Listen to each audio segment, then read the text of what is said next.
আমরা কিছুদিন আগে আমাদের সকলের প্রিয় আল্লামা দেলোয়ার হোসেন সাঈদী রাহিমাহুল্লাহ নওয়ারাল্লাহু মারকাদাহু ওয়া জাআলাল ফিরদাউস মাসওয়াহু, ওনাকে আমরা হারিয়েছি। আমি যখন ওনার শোক বার্তা নিয়ে ফেসবুকে স্ট্যাটাস লিখি, কমেন্টে আমি এই আয়াতটা লিখেছিলাম।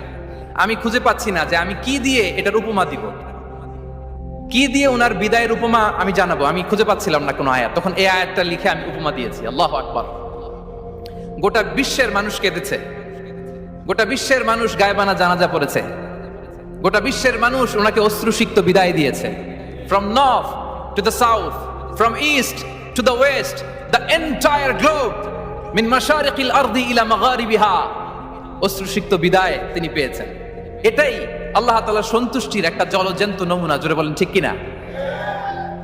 এর চেয়ে জলজ্যান্ত নমুনা আমার জীবদ্দশা আমি দেখিনি। এত মানুষের কান্না, কাবার গিলাফ ধরে কান্না।